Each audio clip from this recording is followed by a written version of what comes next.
तो आदाब, नमस्कार, गुड इवनिंग, सत श्री अकाल। एक बार फिर आप तमाम लोगों का स्वागत है क्राइम तक की कहानी के इस एपिसोड में। उम्मीद है पूरी फैमिली अच्छी होगी, अपना ख्याल रख रही होगी। पहाड़ी चट्टानों और इंसानों के बीच जंग जारी है पिछले 17 दिनों से। इन 17 दिनों में न मालूम कितनी ही बार उम्मीदें जगी, फिर उम्मीदों ने दम तोड़ा। वो इसलिए कि उत्तरकाशी के एक सुरंग के मुंह से लगभग 60 मीटर अंदर 41 मजदूर और उनकी ज़िंदगी फंसी हुई है। और पिछले 17 दिनों से ये सभी अंदर हैं। ये क्यों फंसे, ये सुरंग क्या है और आखिर 17 दिन क्यों लगे, इस दौरान में दुनिया भर के तमाम एक्सपर्ट्स से बात की गई। बहुत सारे एक्सपर्ट्स तो मौके पर पहुँचे, अमेरिकी मशीन तक को इंस्टॉल किया गया, लेकिन कामयाबी क्यों नहीं मिली। और ये सुरंग बन क्यों रहा है, इसके पीछे की वजह क्या है। तो ये सारी चीज़ें और ये 17 दिन कैसे बीते, पूरी कहानी बीच में मैंने ये सोचा था कि पहले कभी सुनाऊंगा, लेकिन मौका ही नहीं मिला, इधर साहित्य तक था। तो पूरी कहानी आपके सामने है। बात 2016 की है। 17 में उत्तराखंड का विधानसभा चुनाव होना था। उस वक्त वहाँ कांग्रेस की सरकार थी, हरीश रावत मुख्यमंत्री थे। प्रधानमंत्री नरेंद्र मोदी वहाँ चुनावी रैली में पहुँचे और उससे पहले ही 2016 में उन्होंने ऐलान किया कि उनकी सरकार उत्तराखंड को चूँकि देवभूमि भी कहते हैं, तो एक ऐसी सड़क बनाएगी जो 4 धाम है उत्तराखंड में, उन चारों को एक दूसरे से जोड़ेगी। और न सिर्फ जोड़ेगी बल्कि जो दूरियां हैं वो भी कम होगी। अभी कई ऐसी चीज़ होती है कि मौसम ख़राब है, जैसे आप देखें केदारनाथ या बाकी, तो उसके द्वार कपाट सब बंद हो जाते हैं, तो एक ख़ास मौसम में आप दर्शन के लिए नहीं जा सकते हैं। लेकिन सरकार की योजना ये थी कि वहाँ तक जाने के लिए मौसम पर आप डिपेंडेंट ना हो, बल्कि ऑल वेदर जो है उसमें आप कभी भी जा सकते हैं और सेफ़ एंड सुरक्षित। तो उसके लिए पहाड़ी रास्ता आप लोगों ने बहुत सारे ट्रैवल किया होगा, बड़े ख़तरनाक होते हैं, आड़े तिरछे मोड़ होते हैं, पतली सड़क होती है। तो सरकार का ये था कि सड़कों को चौड़ी की जाए, 2 लाइन सड़क बनाई जाए और बीच में दूरियां कम करने के लिए बहुत सारे ऐसे पहाड़ आएंगे, उसके अंदर टनल बनाया जाए, सुरंग बनाया जाए। सुरंग बनाना कोई नई चीज़ तो है नहीं, तो उससे भी जो है वहाँ तक आसानी से और कम वक्त में पहुँचा जा सकता है। तो इसी को, और ये आइडिया कब आया था, 2013 में, याद है आपको, जब एक उत्तराखंड में एक त्रासदी आई थी, कुदरती आपदा, जिसमें केदारनाथ को भी बड़ा नुकसान पहुँचा था। तो उसी के बाद ये पहली बार ख्याल आया था कि एक ऐसा सड़क का जाल हो जो वहाँ तक बिछाया जा सके। लेकिन प्रॉब्लम ये आ रही थी कि वहाँ से एक जगह इलाका है उत्तराखंड में ऐसा, जहाँ से इंडिया और चाइना का बॉर्डर भी लगता है। तो चीन कभी भी अपने बॉर्डर के इर्द गिर्द हाईवे बनाने या कोई बनाता है तो उस पर उंगली उठाता है, लेकिन फिर भी सरकार ने कहा कि नहीं, हम बनाएंगे। और इसी के बाद नेशनल हाईवे का ये प्रोजेक्ट 2017 में शुरू हुआ और ये था कि 2024 में ये बनकर तैयार हो जाएगा। लेकिन फिर बीच में बहुत सारे लोग सुप्रीम कोर्ट पहुंच गए। उनका कहना था कि पहाड़ों को इस तरह से काटना, जंगलों को बर्बाद करना, उससे उत्तराखंड में बहुत नुकसान हो रहा है, भूस्खलन यानी कि लैंडस्लाइडिंग और बाकी चीज़ें होंगी। और ये कई बार हुआ है। जो तबाही आती है, जितने भी एक्सपर्ट्स हैं उनका कहना है कि इतने पहाड़ों को काटा जा रहा है, जंगलों को निपटाया जा रहा है, उससे भी ये बहुत सारी तबाही आ रही है। तो कायदे से केदारनाथ के बाद ही सरकार को यह ख्याल आया था कि अगर ऐसे हादसे होते हैं तो फिर क्या किया जाए। और उसी के बाद ये पूरा प्रोजेक्ट भी एक तरह से कहें तो सामने आया। कुकू एफएम पर 2 ऑडियो बुक हैं। एक केदारनाथ जिसका जो हादसा हुआ और फिर उसके बाद कैसे ये मंदिर फिर दोबारा उसी शान के साथ खड़ा हुआ, इतनी जल्दी कैसे बना, तो केदारनाथ की मिस्ट्री। और दूसरी है भोपाल गैस ट्रेजेडी इन हिंदी। भोपाल गैस, वहाँ भी इसी तरीके से कैसे हम तरक्की और बेहतर ज़िंदगी बनाने के लिए जो गैस था एक मिथाइल, उसके बाद उसका हादसा हुआ, उसी वक्त बहुत सारे लोग मारे गए। उसके बाद भी उनकी पुश्तें किसी न किसी बीमारी से ग्रसित हैं। तो कुकू एफएम पर ये दोनों ऑडियो बुक है, एक तो केदारनाथ की मिस्ट्री और दूसरा भोपाल गैस ट्रेजेडी इन हिंदी। इसे सुनिएगा, लेकिन बीच में छोड़िएगा मत। जब सुनना शुरू कीजिए तो पूरा सुनिए, फिर आप पूरी कहानी को समझ पाएंगे। तो कुकू एफएम देश का बेस्ट ऑडियो शो प्लेटफॉर्म है। 15 लाख से ज़्यादा इसके एक्टिव हिंदी पेड सब्सक्राइबर हैं। कुकू एफएम हर महीने 4200 घंटे के कंटेंट्स के साथ सामने आता है और इस पर 10,000 से ज़्यादा ऑडियो बुक हैं जिसे आप कभी भी कहीं भी किसी भी ज़ुबान में सुन सकते हैं, ख़ासतौर पर हिंदी में। इसमें biography, business, crime, entertainment, politics तमाम बुक हैं। और क्राइम तक फैमिली के लिए ख़ास ऑफ़र है कुकू एफएम ऐप की तरफ से, और वो ऑफ़र है इस बार 50% डिस्काउंट। तो यानी आप पहले महीने के लिए सिर्फ 49 रुपीज़ में सब्सक्रिप्शन हासिल कर सकते हैं और 10,000 से भी ज़्यादा जो ऑडियो बुक का ख़जाना जहाँ चाहें जब चाहें सुन सकते हैं। और डिस्क्रिप्शन में लिंक है, तो लिंक में जाएं और क्राइम तक फैमिली के लिए क्राइम 50 कूपन कोड है, उसका इस्तेमाल करें और 50% डिस्काउंट पाएँ। 99 रुपीज़ का सब्सक्रिप्शन पहले मंथ के लिए सिर्फ 49 रुपीज़ में। तो खैर ये तय हुआ कि ये 4 जो धाम हैं उत्तराखंड के अंदर, गंगोत्री, यमुनोत्री, केदारनाथ और बद्रीनाथ, इन चारों को ये सड़क जोड़ेगा एक दूसरे से। अराउंड 889 किलोमीटर, बल्कि 989 किलोमीटर की ये पूरी दूरी थी जिस पर सड़क बना रहा था। इसमें 2 लेन हाईवे। बजट करीब 12,000 करोड़ रुपए उस वक्त रखा गया था। अब थोड़ा बढ़ गया क्योंकि बीच में सुप्रीम कोर्ट ने फिर रोक लगा दी, बनना रुक गया था। अब शायद उसके बाद फिर तेज़ी आई और इसमें से कहते हैं कि 70% से ज़्यादा काम हो चुका है। कई सड़कों पे तो अब रंगाई पुताई का भी काम चल रहा है। तो ये मेन था 4 धाम को जोड़ने के लिए एक नेशनल हाईवे प्रोजेक्ट, और जो करीब करीब 989, मतलब ये समझ लीजिए कि करीब 900 किलोमीटर लंबी सड़क हाईवे के तौर पर बनाई जानी थी। काम चालू था, सब कुछ ठीक चल रहा था। तभी 12 दिसंबर, दिवाली का दिन, सुबह का वक्त करीब 4 साढ़े 4 बजे थे। 24 आवर्स काम चलता है अलग अलग शिफ्ट में जब ये नेशनल हाईवे और सुरंग, एक सुरंग, एक बीच में इसी नेशनल हाईवे के एक पहाड़, और उस पहाड़ से अगर आप रास्ता निकालें तो बहुत लंबा, और वो करीब आपको दूरी तय करने में कहते हैं कि मतलब 2-4 घंटे लगेंगे। अगर ये सुरंग बन जाता है तो इससे आप मुश्किल से 5 या 10 मिनट में आप निकल सकते हैं। तो ये उत्तरकाशी का जो डिस्ट्रिक्ट है, उस डिस्ट्रिक्ट हेडक्वार्टर के पास एक इलाका है, उसका नाम है सिलक्यारा। इसी सिलक्यारा में एक पहाड़ी में ये सुरंग बनाई जा रही थी। इस सुरंग के बनते ही ये होता कि जो सफ़र 2 घंटे में होना था वो 5 से 10 मिनट में पूरा हो जाता। खुदाई चल रही थी, सिलक्यारा की तरफ से इस सुरंग का मुंह खोला गया और वहाँ खुदाई चालू। करीब 60 मीटर अंदर खुदाई हो चुकी थी। 4.5 किलोमीटर लंबी यह सुरंग बननी थी, 4.5 किलोमीटर, जो सिलक्यारा से शुरू होती है और अगले एक टाडर है या टेडरी करके कोई गांव है, वहाँ पर जाकर ये खुलती है और फिर नेशनल हाईवे कंटिन्यू रहता। तो 12 दिसंबर तमाम त्यौहार भुलाकर भी तमाम मजदूर इस काम पे लगे हुए थे सुरंग बनाने में, और इसमें बहुत सारे जो ज़्यादातर मजदूर थे बिहार के, यूपी के, उड़ीसा के, झारखंड के, वेस्ट बंगाल के, आपके उत्तराखंड के भी, हरियाणा के, तो राजस्थान के, अलग अलग इलाकों के सारे मजदूर वहाँ काम कर रहे थे। सुबह के करीब 4 बजे थे, 12 नवंबर की बात, दिवाली की सुबह। अचानक इस सिलक्यारा सुरंग के 60 मीटर के अंदर खुदाई चल रही थी और कुछ उससे बाकी लेंटर वेंटर पड़ रहा था ऐसे ऊपर शेप में, ताकि पहाड़ के उस जो गिरता है उसको रोका जा सके।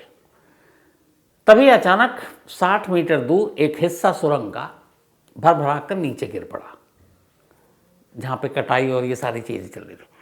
तो जो वो गिरा तो वो इस तरह से गिरा कि सिलक्यारा का जो सुरंग का मुहाना है, जो मुंह है, उस तरफ आकर गिर गया। अब ये हुआ कि इधर रास्ता बंद, जहाँ से आप अंदर बाहर आ रहे थे, उधर अभी जहाँ पे ये खुलना था, टेडर ही है, मैं एग्जैक्ट याद नहीं है वो गाँव, उधर का तो अभी काम ही पूरा नहीं हुआ था, तो वो ब्लॉक था। तो अब जो अंदर उस वक्त काम कर रहे थे 12 नवंबर को, वो थे 41 मजदूर। जब भरभरा कर ये गिरा तो वो सारा रास्ता ब्लॉक। अब उसमें चट्टानें भी थीं, बाकी चीज़ें भी थी, लेकिन इधर बहुत सारी जगह खाली थी, तो मज़दूर पीछे हट गए। लेकिन अब वो सिलक्यारा से बाहर निकले कैसे, क्योंकि मुंह तो बंद हो गया। और यही 12 नवंबर को हुआ।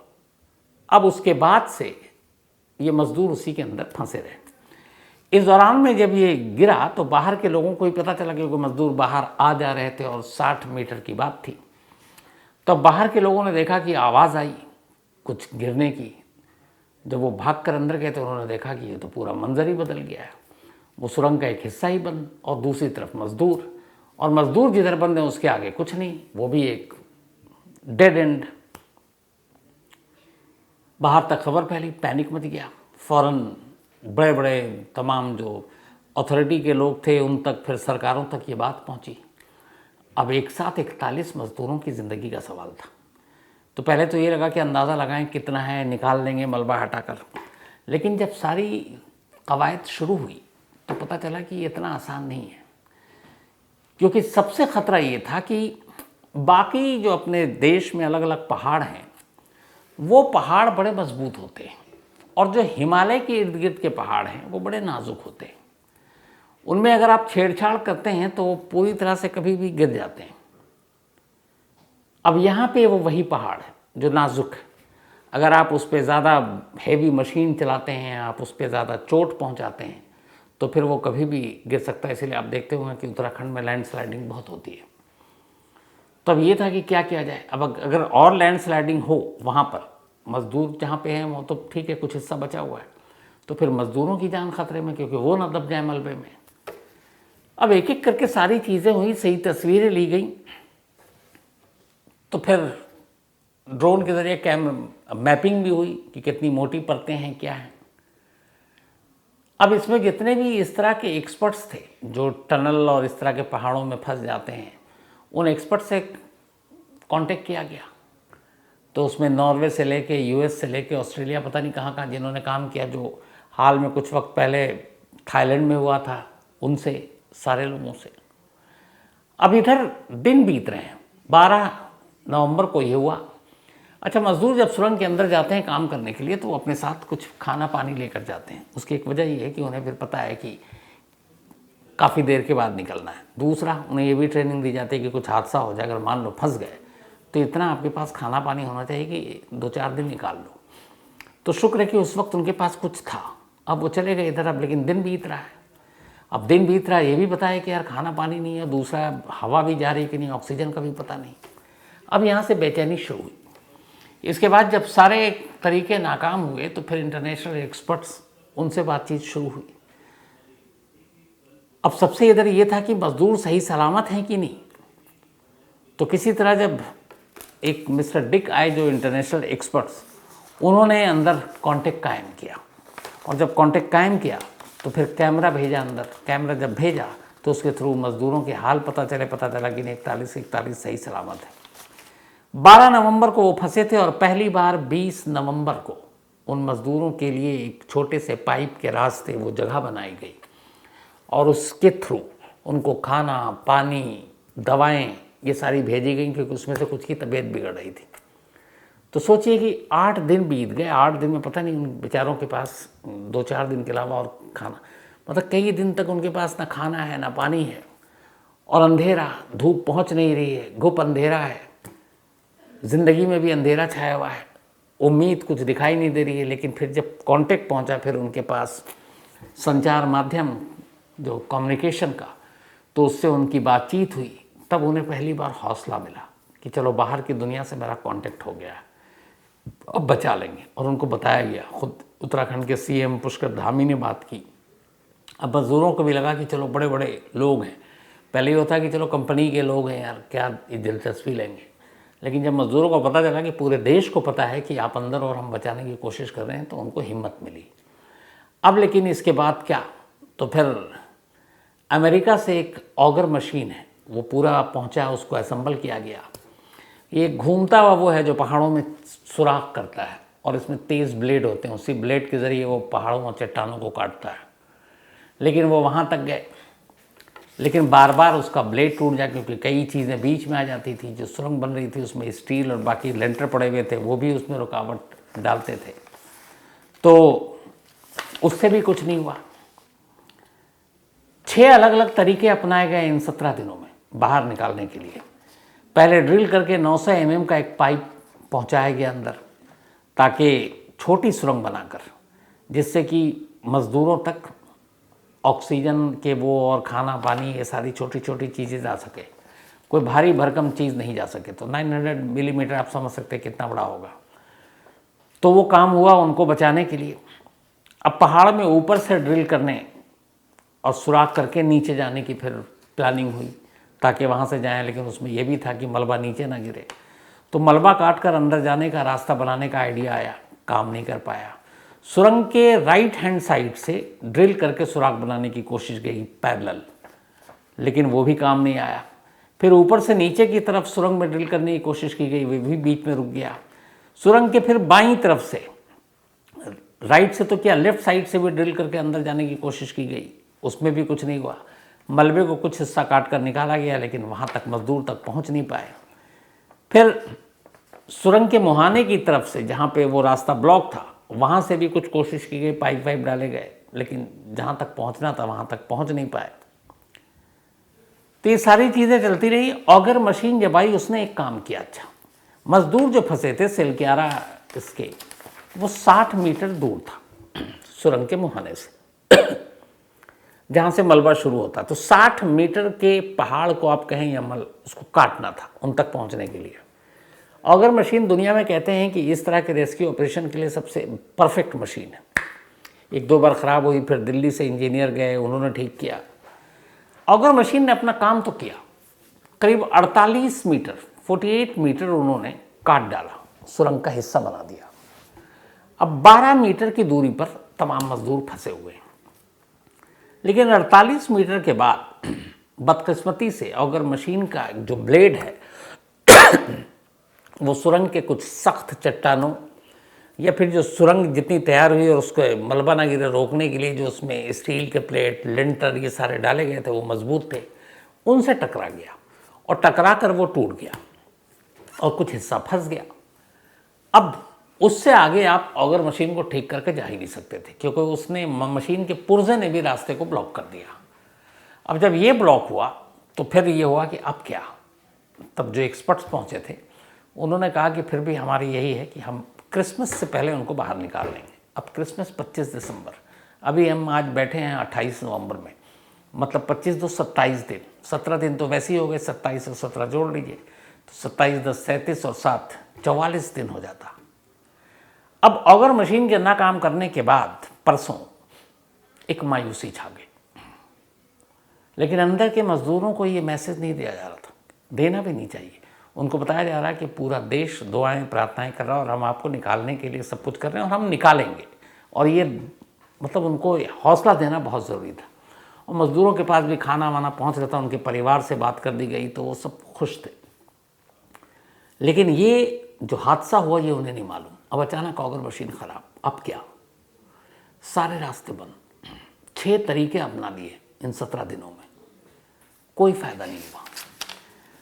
अब उस वक्त परेशानी, इधर बारिश भी हो रही है, दूसरा मौसम बिगड़ जाए तो और मुश्किल। तब ऐसे सिचुएशन में क्या किया जाए। अब जितने भी बचाव दल में लगे हुए थे उनके साथ सबसे ज़्यादा मुश्किल यही थी कि वक्त बीत रहा है, मशीन जिस ऑगर मशीन के हम भरोसे थे 48 मीटर तक तो वो काम कर गया, 12 मीटर आखिरी के वो रह गया। 12 मीटर मतलब आप समझ रहे हैं बिग बहुत है। अब ये लगा कि क्या किया जाए, बहुत सोच विचार किया गया। उसके बाद जानते हैं कहाँ लौटा गया, 1920 में। हम बैठे हैं आज 2023 में, मतलब 103 साल पुरानी एक कहानी याद आई और कहा गया कि क्यों ना उसी फार्मूले को अपनाते हैं, क्योंकि तमाम बड़े बड़े दिग्गज, उनके दिमाग, एक्सपर्ट्स, मशीनें लेटेस्ट अत्याधुनिक, वो सारे भी आखिरी मोड़ तक कामयाब नहीं हो पाए।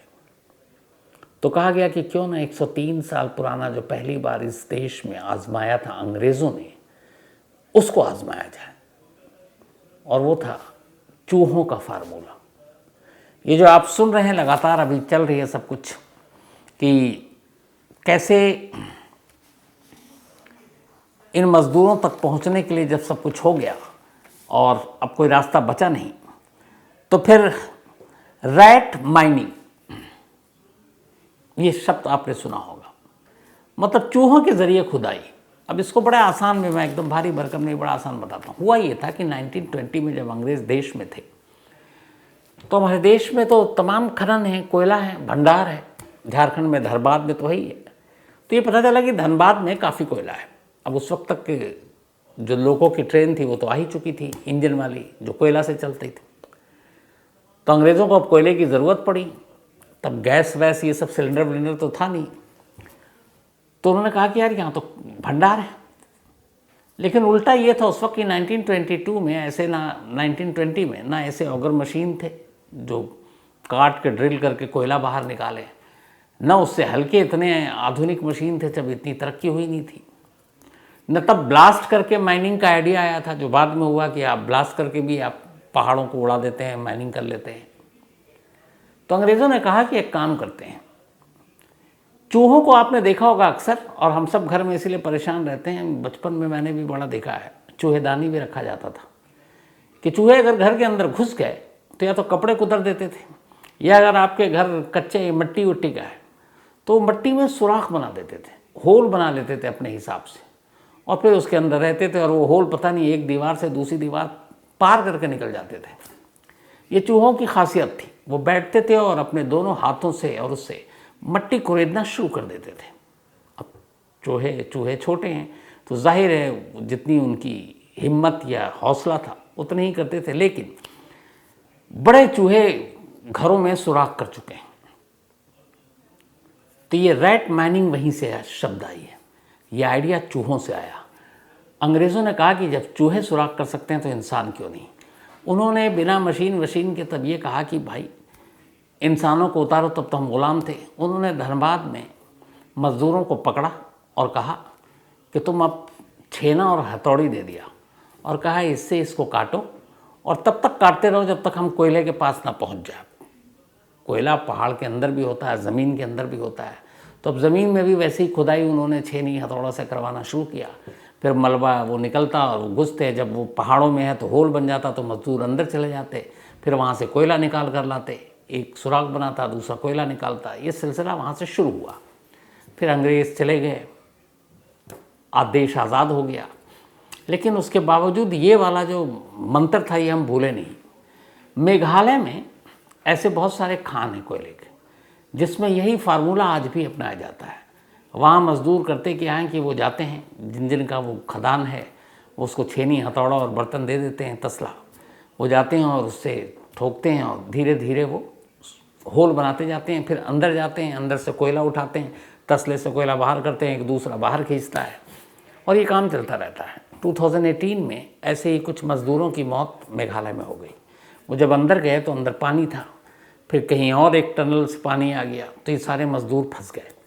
करीब 1 महीने तक इनको निकालने की कोशिश की गई थी 2018 में, लेकिन वो मज़दूर निकल नहीं पाए, हम सब के सब की मौत हो गई। इससे पहले भी कुछ ऐसे हादसे हुए। तो 2014 में जो NGT है, नेशनल ग्रीन ट्रिब्यूनल, हमारे देश की सरकारी संस्था, उसने रैट माइनिंग पर रोक लगा दी। रोक इसलिए मतलब ये कि अब इंसान जो है छेनी हथौड़ा से किसी ऐसी पहाड़ी पर, कोयले के खदानों में, ख़ास तौर पर मेघालय में जाकर वो ये काम नहीं करेगा। उसकी वजह ये बताई गई, और वजह अच्छी थी कि ये लोग बड़ा जोखिम लेकर काम करते हैं। कहीं भी सुरंग में उतर जाते हैं, ना इनके पास उस तरह का चश्मा होता है, ना ऑक्सीजन होता है, ना खाने पीने की चीज़ें लेकर जाते हैं। कहीं कुछ धंस गया, कोई स्लाइडिंग हो गया, लैंड स्लाइडिंग, तो ये अंदर ही दब कर रह जाएंगे। तो कई ऐसे हादसे हुए। तो NGT ने, यानी कि नेशनल ग्रीन ट्रिब्यूनल ने, हाथों से इस खुदाई की, चूहे की वाली जो तकनीक थी, उस पर रोक लगा दी। अब चोरी छुपे अभी भी चलता है ये बहुत सारी जगहों पे। सरकार ने तो रोक लगा दी, कौन ध्यान देता है। इलीगल जो माइनिंग होती है उसमें लोग ऐसे ही करते हैं, जाते हैं खुद ही से खुदाई शुरू कर देते हैं, कोयला लेकर निकल देते हैं। तो ये चल रहा था। अब इधर क्या हुआ कि सिलक्यारा के इस सुरंग में फंसे मजदूर जब बाहर निकलने के रास्ते बंद, ऑगर मशीन ख़राब, और अब मौसम का भी कुछ पता नहीं, दिन बीतते जा रहे हैं, तो फिर याद आया वही 1920 का अंग्रेज़ों का यह फार्मूला। कहा गया क्यों नहीं इस पे काम करते हैं। हुआ कि तय। झांसी में ऐसे मजदूर थे जो रैट माइनिंग में एक्सपर्ट थे। सबसे पहले पता किया नियरेस्ट कहाँ है, मेघालय में भी बहुत सारे हैं, और भी जगह पर। पता चला झांसी में है कुछ। अब झांसी में वो कौन सी खुदाई करते पता नहीं, हो सकता कहीं और करते हो, झांसी में उनका घर हो। लेकिन ऐसे 6 मज़दूरों को शॉर्टलिस्ट किया गया, उनको बताया गया, वो तैयार हो गए। उन्होंने कहा कि वो मज़दूर भी हमारे जैसे हैं, कल को हमारे भी काम आएंगे। अब उसके बाद उनको लेकर उत्तरकाशी पहुंचा गया। उत्तरकाशी पहुंचने के बाद वो शुरू से कॉन्फिडेंट थे, उन्होंने कहा हम निकालेंगे। अब इन 6 मज़दूरों को 2 टोलियों में बराबर बराबर बांट दिया गया, मतलब 2 टीम। अब करीब 48 मीटर तो काम कर दिया था ऑगर ने, 12 मीटर का बचा था। अब ये राइट माइनिंग वाले अपने मजदूर, उसमें एक्सपर्ट, छेनी हथौड़ा लेकर, वो भी बहुत छोटा और छोटी सी जगह पर। अब हाँ, लेकिन इनको वो चश्मा दिया गया, इनको सांस लेने के लिए ऑक्सीजन की चीज़ें दी गई, बाकी सारे जो भी सिक्योरिटी के मेजर थे वो सब कुछ दिया गया। अब लेकिन वो इतनी सी जगह है कि उसमें एक आगे एक ही रह सकता है, तो एक ही मज़दूर को हाथ से छेनी हथौड़े से पहाड़ को काटना है, उस दिशा में, उस डायरेक्शन में जिसके पीछे मज़दूर फंसे हुए हैं। तो अब एक का काम ये था कि वो आगे जो सबसे रहेगा वो छेनी हथौड़े से पहाड़ को काटना शुरू करेगा, उसे कटिंग में माहिर है वो। उसके पीछे एक दूसरा होगा, वो जो काटता जाएगा। अब जाहिर सी बात, काट कर मलबा कहाँ करेगा, वरना तो फिर जाम हो जाएगा। तो काटता जाएगा और वो पहाड़ के कटे हुए उस टुकड़े या मलबे को वो पीछे धकेलता जाएगा। जो पीछे धकेलेगा तो पीछे खड़ा हुआ एक दूसरा राइट माइनिंग का एक्सपर्ट, वो उन मलबे को उठाकर तसले में रखेगा, जो बर्तन होता है। और जब उस तसले में उसको अंदाज़ा हो जाएगा कि ये 6 से 7 किलो मलबा इकट्ठा हो गया, इससे ज़्यादा नहीं वन गो में, तो फिर वो पीछे धकेलेगा। उस तसले के साथ एक जंजीर बंधी हुई है, एक तीसरा मजदूर वो पीछे है उसके। अब वो जंजीर से उस तसले को खींचेगा, वो बाहर आएगा, मलबा बाहर फेंकेगा उस सुरंग के कहीं बाहर। तो इसी तरीके से फिर नेक्स्ट, फिर वो एक तोड़ रहा है, मलबा पीछे फेंक रहा है, दूसरा मलबे को तसले में रख रहा है, जैसे उसको अंदाज़ा हो गया 6-7 किलो हो गया तसले के साइज़ से भी। फिर वो पीछे वाले को देता है, पीछे वाला खींचता है, तसला खाली, फिर तसला अंदर, फिर उधर खुदाई चालू। उसके जब ये टीम थक जाती है तो ये तीनों टीम बाहर आती है। अब इसके बाद दूसरी टीम जाती है, दूसरी टीम भी सेम यही काम करती है। बीच बीच में चूँकि तोड़ने में हाथ को बहुत तकलीफ़ लगती है, तो बीच बीच में ये टीम का ये रोल भी बदल जाता है कि कौन अब कटिंग करेगा, कौन तसला पकड़ेगा, कौन खींचेगा। जिसने पहली बार कटिंग की है वो अब हो सकता है कि पीछे मलबा बटोरे, जो मलबा बटोर रहा था वो हो सकता है कि अब कटिंग करे, जो रस्सी खींच रहा था हो सकता है वो अब आगे आ जाए। तो इस तरीके से इन लोगों का काम बटा हुआ था। तो 12 मीटर का इनको जिम्मेदारी दी गई। और कमाल देखिए कि इन्होंने, मतलब पहले कहा था कि 25 दिसंबर तक, कमाल की तेज़ी से काम किया। बड़ी बड़ी मशीनें जो सारे ख़तरा को देखते हुए ये 1-2 मीटर तक, मतलब बाकी था, 12 में से करीब 11 मीटर या 10 मीटर तक ये पहुंच भी गए, सिर्फ हाथ से कर करके। तो ये ट्रिक देखिए आप। तो जो बाकी चीज़ें काम नहीं आ पाई, वो बाबा आदम का ये तरीका, मतलब जब इंसान जहाँ पे रुक गया वहाँ चूहों ने हमें रास्ता दिखाया। तो ये था, ये पूरा जो इस सिलक्यारा सुरंग के अंदर की जो कहानी। और इस तरह से ये जो इस पूरे ऑपरेशन में बड़े कम से कहते हैं कि आधा दर्जन से ज़्यादा देश के जो एक्सपर्ट्स हैं, जो इस तरह की खुदाई या रेस्क्यू ऑपरेशन के, उन लोगों के संपर्क उनसे किया गया, उनसे सलाह ली गई। उसके बाद ये सारी चीज़ें हुई। कहाँ से, अगर आप देखें तो बताने में बड़ा आसान लगता है, लेकिन अब एक पहाड़ी इलाके पे, पहाड़ पे ले जाकर बड़ी बड़ी आपके मशीनों को इंस्टॉल करना है, ऐसे एक्सपर्ट्स को दुनिया भर से, देश से लाकर इकट्ठा करना है। लेकिन सामने 41 लोगों की ज़िंदगी का सवाल था, तो ये सारी चीज़ें करनी थी। लेकिन हाँ, एक चीज़ कहूँगा कि कुदरत का जो निज़ाम है ना, उससे छेड़छाड़ नहीं करनी चाहिए। हम लोग एक सोसाइटी में रहते हैं, एक समाज है हमारा, अपना एक घर है, घरेलू सबकी ज़िंदगी है। वैसे ही जंगलों की अपनी दुनिया है, वैसे ही पहाड़ों की अपनी दुनिया है। तो पहाड़ों के भी सीने पर जब हथौड़ा चलता है तो उनको भी तो दर्द होता होगा। जब जंगलों की सफाई की जाती है तो वो जंगल जिन जानवरों का घर है वो भी तो बेघर होते होंगे। तभी तो कहते हैं एक सिस्टम का बैलेंस इसी में है कि जो ऊपर वाले ने जिसके लिए फिक्स किया वो अपने अपने दायरे में रहे। ये पहाड़, ये नदियाँ, ये झरने, ये जंगल, ये सब हमारे ही लिए हैं। ये अलग अलग मायनों में हमारी मदद करते हैं कि इंसान को जीने में, सांस लेने में। तो एक तरह से हम ऐसा करके उनकी सांसों को घोंट रहे हैं, तो ऐसा होना नहीं चाहिए। लेकिन कई बार लालच में, कई बार तरक्की के नाम पर, कई बार आगे बढ़ने के नाम पर हम इस तरीके की चीज़ें कर जाते हैं। तो आज की इस कहानी में इतना ही, पर कहानी ख़त्म करूं उससे पहले वही अपना सिलसिला। आज मेघा का बर्थडे है, तो हैप्पी बर्थडे मेघा। और ये मनोज प्रजापति जी की बिटिया हैं। इसके अलावा सांची नरूला, इनका भी आज जन्मदिन है, हैप्पी बर्थडे सांची। और ये सचिन नरूला जी की बिटिया है। रोहन इंदौरिया का भी आज बर्थडे है, तो हैप्पी बर्थडे रोहन। और राम स्वरूप इंदौरिया ने भेजा, उनके बेटे हैं। साथ ही माही, इनका भी आज जन्मदिन है, तो हैप्पी बर्थडे माही। और ये अमित कुमार की बिटिया हैं। प्रकाश जाधव, इनका कल था, तो belated happy birthday Prakash Jadhav जी। साथ ही अनिरुद्ध नागर, इनका भी जन्मदिन कल था, तो बिलेटेड हैप्पी बर्थडे अनिरुद्ध जी। और ये आदित्य नागर जी ने बेटा है, उनके पिता हैं अनिरुद्ध जी। साथ ही आज पल्लवी एंड छोटन जी, इन दोनों की मैरिज एनिवर्सरी है, तो हैप्पी बर्थडे पल्लवी जी और छोटन जी आप दोनों को। और ये भेजा है प्रशांत कुमार ने। इसके अलावा आज वरना तारा और वरना तरफदार, बल्कि तरफदार है नाम इनका, वरुणा तरफदार, माफ़ कीजिएगा, खुद ही लिख के भूल जाता हूँ। तो वरुणा और बापू तरफदार, इन दोनों की एनिवर्सरी है। तो वरुणा आपको भी और बापू आपको भी बहुत बहुत मैरिज एनिवर्सरी की बधाई। साथ ही आज सोनिया वर्मा और विकास वर्मा जी की भी मैरिज एनिवर्सरी है, आप दोनों को भी बहुत बहुत बधाई। इसके अलावा आंचल शर्मा और अमित प्रसाद, इन दोनों की भी शादी की सालगिरह है, तो आप दोनों को भी बहुत बहुत बधाई। साथ ही पलक कुमारी, इनका भी आज बर्थडे है, भूल गया मैं, तो हैप्पी बर्थडे पलक। और ये सुधीर कुमार जी की वाइफ हैं। अमन कुमार, इनका भी जन्मदिन है, हैप्पी बर्थडे अमन। और आयुष चौधरी, इनका भी जन्मदिन है, तो हैप्पी बर्थडे आयुष। और अमन और आयुष को बर्थडे विश भेजा है सुधीर कुमार ने। साथ ही अरुण वर्मा, इन्होंने बड़ा अच्छा एक मेल लिखा है, ये नोएडा से हैं। इनकी एक टीम बनी है क्रिकेट की और ये मैच खेलते हैं। तो इन्होंने कहा था कि जब हम फाइनल में पहुंचेंगे तो आपको इनवाइट करेंगे, बट उन्होंने कहा हम सेमीफाइनल में हार गए, पर वो मेल भेज रहा हूँ। तो कोई बात नहीं है अरुण भाई, खेल में तो हार जीत होता रहता है। अहमदाबाद में तो हम लोग 19 तारीख को देख ही चुके हैं, पूरा टूर्नामेंट अच्छा खेले, एक मैच हार गए। तो ये भी एक ज़िंदगी का हिस्सा है। इन चीज़ों से मुझे पता है कि अब निकल लेना चाहिए।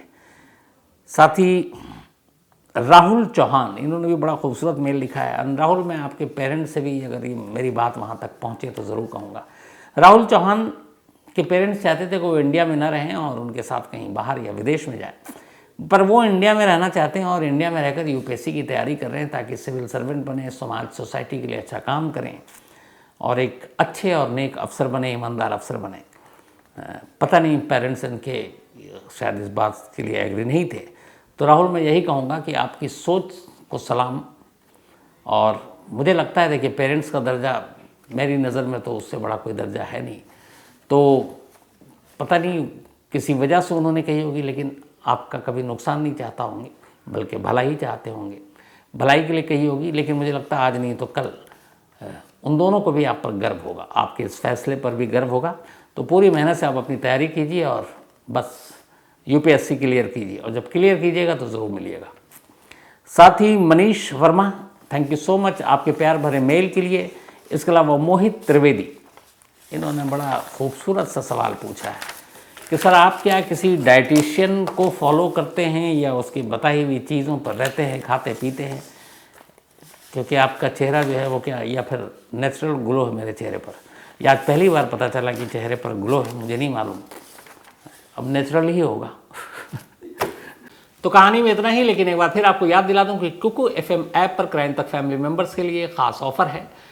क्राइम 50 कूपन है, डिस्क्रिप्शन में लिंक है, यहाँ आप जाएं और 99 रुपीज़ का सब्सक्रिप्शन 49 रुपीज़ में पहले मंथ के लिए पाएं और कुकू FM के मज़े लें।